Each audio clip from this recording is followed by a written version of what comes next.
Tu peux suivre ton cours seul à la maison et tu travailles.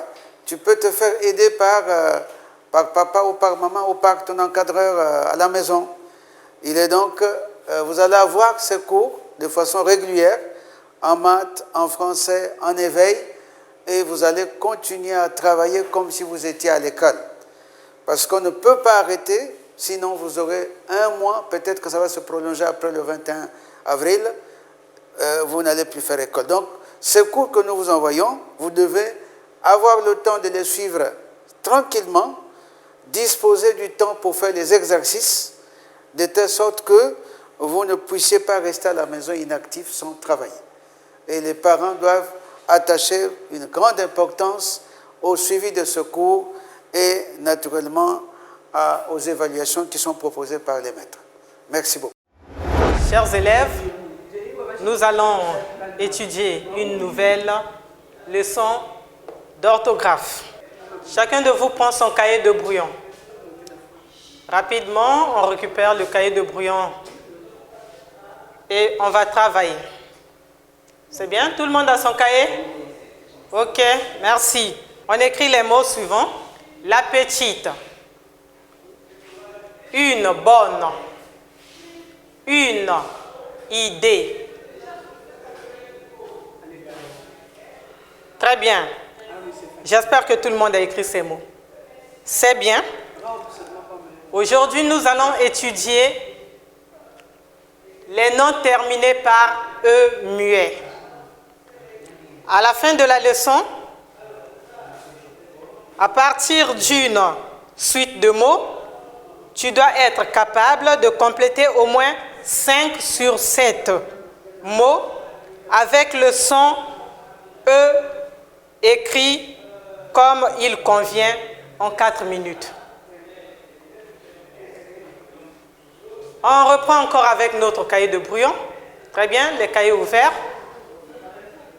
On écrit la phrase suivante. J'ai une bonne idée. Je reprends la phrase. J'ai une bonne idée.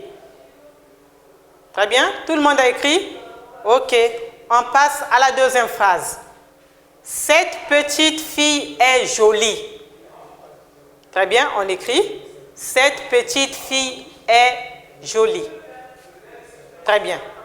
Après avoir écrit, on entoure les marques du féminin dans ces phrases. On est là. Avec nos deux phrases, on entoure les marques du féminin. On relit la consigne et les phrases comme la maîtresse. Très bien. On entoure les marques du féminin rapidement. Rapidement, rapidement. C'est bien. On va entourer les marques du féminin. Très bien.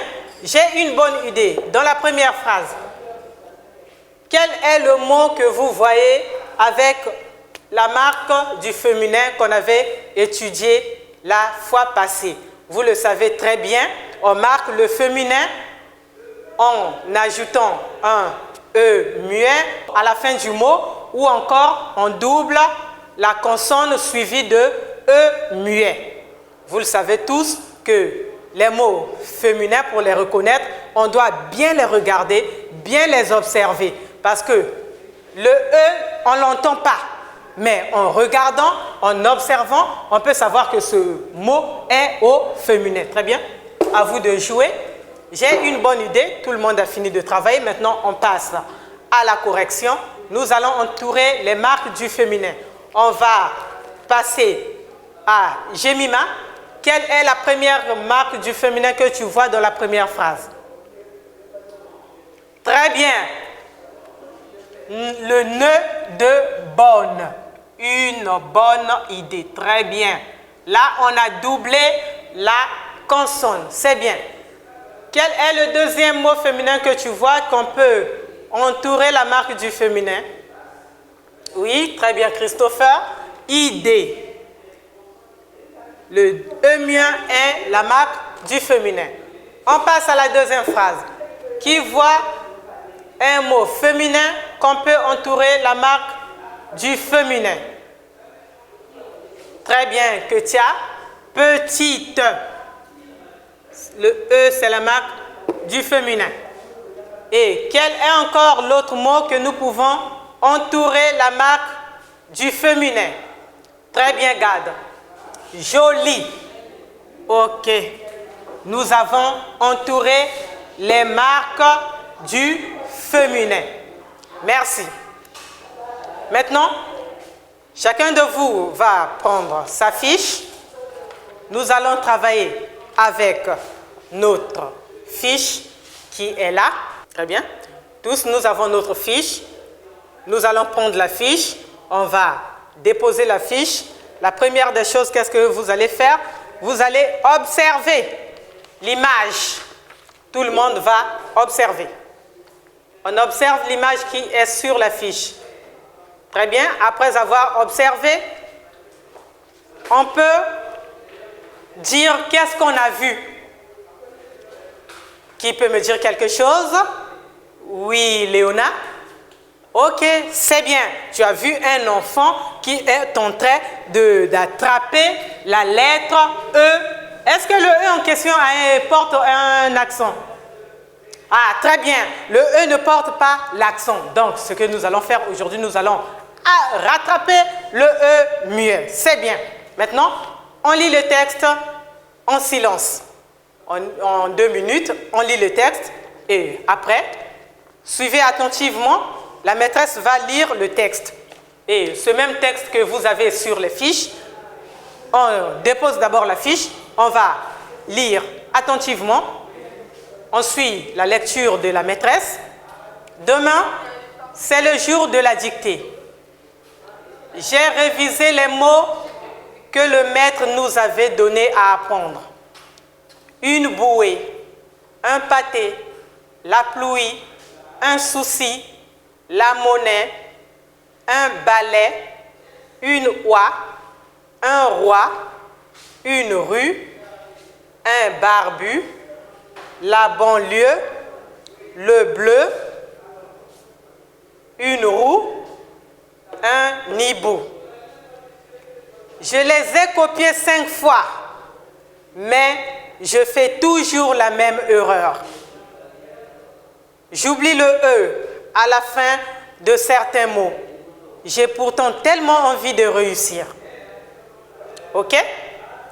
Très bien. Jemima, lis le texte à haute voix. C'est bien. Je vois encore qui l'a. Clara, lis le texte à haute voix. C'est bien. Christopher, lis le texte à haute voix. Ok, c'est bien. Et la classe aussi peut lire le texte à haute voix. Ok, c'est bien. Maintenant, on nous dit ceci. La première consigne, on nous dit, classe les noms que Sophie doit apprendre selon leur genre, le masculin ou le féminin. Qu'est-ce que nous allons faire? Nous allons classer les mots que Sophie doit apprendre selon leur genre. Vous allez voir que sur votre fiche, ces noms sont coloriés en jaune.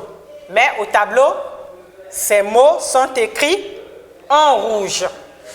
Très bien, c'est les mots que Sophie doit apprendre. Très bien, nous allons tracer un tableau de 2 colonnes. Ok. Suivez attentivement. La maîtresse a tracé le tableau. On nous a dit que nous allons classer les mots en combien de genres? Très bien. Le premier, c'est le genre masculin. Ok. Ici, c'est les mots masculins. Et on passe à la deuxième colonne. Ici, c'est la colonne des mots féminins. Féminin. Ce sont des mots masculins, féminins. Très bien. On va commencer par le premier mot. Qui peut lire le premier mot? Kowil, lis le premier mot à haute voix. Très bien. Une bouée. Ok, c'est bien. Là, on va voir maintenant. On a le masculin et le féminin. Une bouée. C'est un mot de quel genre, selon toi, Kowil? Ok, c'est bien, c'est un mot féminin. Comment sais-tu que ce mot est au féminin? Très bien. Il y a d'abord la présence du déterminant une. Ensuite, le mot bouée est écrit avec le E muet. Très bien. C'est un nom féminin. Nous allons remplir la colonne des noms féminins. On a déjà pris le mot bouée. On écrit bouée, c'est un nom féminin. Pourquoi? Parce qu'il y a la présence du déterminant une et ensuite le mot bouée est accompagné d'une lettre qui est le E muet. Ok, c'est bien. Maintenant, nous allons passer au mot suivant. Quel mot? Voyez-vous qui peut lire le mot? Oui, Eunice. Un pâté. Ok, très bien. Un pâté. Selon toi, Eunice, un pâté, c'est un mot de quel genre? Ok, très bien, ma chérie. Tu mérites un bonbon. C'est un nom masculin. On écrit ici pâté. Oui, on peut aussi écrire avec leur déterminant. Excusez-moi. On écrit le mot bouée, une bouée avec son déterminant, puisque c'est le déterminant qui nous permet aussi de savoir si le nom est au masculin ou au féminin. C'est bien. Un pâté. Le mot suivant, qui peut le lire? Ok, Léona. Très bien. La pluie. Ok, c'est bien. C'est le mot la pluie. Selon toi, Léona, c'est un mot de quel genre? Oui, très bien. Pourquoi? Oh, c'est bien, ma chérie. Parce qu'il y a la présence du déterminant la. C'est bien. Donc, nous allons écrire ici la pluie. La pluie, c'est bel et bien un nom féminin. On lit le mot suivant. Très bien. Le mot suivant, qui peut le lire? Je vois qu'il a. Jodès, très bien. Un souci. Ok, un souci. Jodès, c'est un mot de quel genre? Très bien. Dis à la maîtresse. Pourquoi c'est un nom masculin? Ok, c'est bien. Nous avons la présence du déterminant un. Donc, on va écrire ici un souci. Un souci. Très bien. On passe au mot suivant. Qui peut lire le mot suivant? Oui, divine. La monnaie. Très bien. La monnaie. C'est un mot de quel genre? Ok, c'est bien. Un bravo pour elle. La monnaie. Très bien, divine. La monnaie, c'est un nom féminin. La monnaie. Très bien. On passe au mot suivant. Qui peut le lire? Oui, c'est bien Léovia. Un balai. Très bien, c'est un nom masculin. Où est la colonne des noms masculins? Ok, bel et bien, c'est la première colonne. Ok, on écrit un balai. Un balai. Un balai, c'est bien. On passe au mot suivant. Qui peut le lire? Très bien, Vincent. Une oie. Selon toi, Vincent, une oie. C'est un nom de quel genre? Très bien, c'est le genre masculin. Comment tu sais que c'est au masculin? Oh, c'est bien, bravo pour Vincent. C'est un nom masculin parce qu'il y a la présence du déterminant une. Ok, on va écrire une oie. Une oie. C'est bien. Le mot suivant, qui peut le lire? Très bien, Bialel. Un roi. C'est bien. Tu peux me dire, Bialel, c'est un nom de quel genre? C'est bien.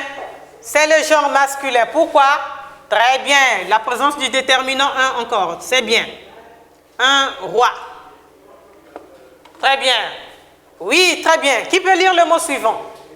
Voilà. Une rue. C'est bien. Une rue. Léona. Une rue. C'est un mot de quel genre? Très bien. De genre féminin. On va écrire une rue dans la colonne. Une rue. Très bien. Le mot suivant. Qui peut le lire? Oh, c'est bien, Ronique. Toi qui n'as pas encore parlé. Oui, c'est bien. Barbu. Un barbu. Très bien. C'est un nom masculin. Un barbu. Un barbu. Très bien. Le mot suivant. La banlieue. Ok, la banlieue, c'est un nom de quel genre? Très bien. La banlieue. La banlieue. Oui, il nous reste 3 mots. Qui peut lire le mot suivant? Oui, le bleu. Le bleu est de quel genre? Très bien, le genre masculin. On écrit ici, là où il y a la colonne des noms masculins, le bleu. C'est bien. Et l'avant-dernier mot, qui peut le lire? Très bien, Victoria. Une roue. On va écrire une roue, très bien, dans la colonne des noms féminins. Une roue. Une roue. Et le dernier mot, enfin, qui peut lire le dernier mot? Très bien, Marthe. Un hibou. Oui, Marthe, c'est bien, c'est un nom masculin. Un hibou. Très bien. On a fini de classer les mots. On a classé les mots selon leur genre. On a les noms qui sont au masculin. On a les noms qui sont au féminin. Que remarques-tu à la fin des noms féminins? Qui peut dire qu'est-ce que tu remarques à la fin des noms féminins? Très bien, Jemima. Que remarques-tu? On regarde la colonne des noms féminins. Regarde bien ces noms. Regarde. Que remarques-tu? Ah, très bien. Elle remarque qu'à la fin de tous les noms féminins, il y a la présence du E muet. Très bien. Ici, il y a le E muet. Ici, il y a le E muet. Là, il y a le E muet. Là, il y a le E muet. Il y a le E muet. Et on fait une roue. Il y a aussi le E muet. Très bien, Jemima, tu peux t'asseoir. C'est bien. Pourquoi Sophie oublie-t-elle parfois le E à la fin de certains noms? Très bien. Pourquoi Sophie oublie-t-elle souvent le E à la fin de certains noms? Qui peut me le dire? Jess, tu n'as pas encore parlé. Ah, très bien. Sophie oublie souvent le E parce qu'elle ne fait pas attention. Elle ne fait pas attention entre le genre masculin et le genre féminin. Donc, désormais, Sophie doit faire attention. Là où il y a les noms masculins qui prennent le déterminant un ou le, il n'y a pas seulement un ou le, il y a beaucoup de déterminants comme vous le savez, cette, c'est. Donc, il y a beaucoup de déterminants, vous-même vous le savez, mais il suffit d'essayer de remplacer. Même si le déterminant change, tu peux essayer de remplacer le déterminant par une ou bien le. Donc, si ça marche, c'est un nom du genre masculin. Et si ça ne marche pas, on peut remplacer par une ou là, c'est un nom du genre féminin. Très bien. Très bien. Que lui conseillerais-tu pour l'aider? Ah oui, pour l'aider, elle doit bien voir les mots. Tels que les mots sont écrits au tableau, tu dois bien les observer, tu dois regarder la terminaison du mot. Quand un mot est au féminin, vous allez constater que les noms au féminin se terminent souvent par le E muet. Ok. Très bien. Les noms, la plupart des noms féminins se terminent par E muet. Après la voyelle I, U et E. Ok? Voilà. On passe, on prend encore notre fiche. On regarde la fiche. On regarde là où on a écrit « Je découvre ». Ok, très bien. L'exercice 1, je peux lire la consigne. Repère les noms féminins qui ne se terminent pas par E, par un E, et classe-les dans un tableau. Très bien. Lisez ces mots. Ok, c'est bien. On a lu tous ces mots. Qu'est-ce qu'on nous demande? On nous demande de les repérer et ensuite de les classer dans un tableau. Voilà. Rapidement, on prend le cahier de brouillon, on trace le tableau et on classe les noms. Ok, c'est bien. On a classé les noms. C'est bien. On prend encore notre cahier de brouillon. On lit la consigne de l'exercice 2 qui nous dit « Repère les noms féminins et classe-les dans un tableau. » Donc, les noms que tu dois repérer, ça ne doit être que les noms féminins. Tu ne dois que repérer les noms féminins. Et tu les classes dans un tableau. Ok, très bien. Maintenant, qu'est-ce que nous pouvons retenir concernant les noms terminés par un E muet? On retient ceci. La plupart des noms terminés par un E muet, après les voyelles I, U et E, exemple, la pluie, une statue, une idée. Donc ces noms prennent le E muet. Ok, très bien. Quelques exceptions à prendre par cœur. Mais je vous le dis, ce n'est pas tous les noms féminins qui vont se terminer par E muet. Donc il y a quelques exceptions. Telles que, on a des noms que nous allons apprendre par cœur. Tels que le mot brebis. Une brebis ne prend jamais E muet. Une fourmi ne prend jamais E muet. Une souris ne prend jamais E muet.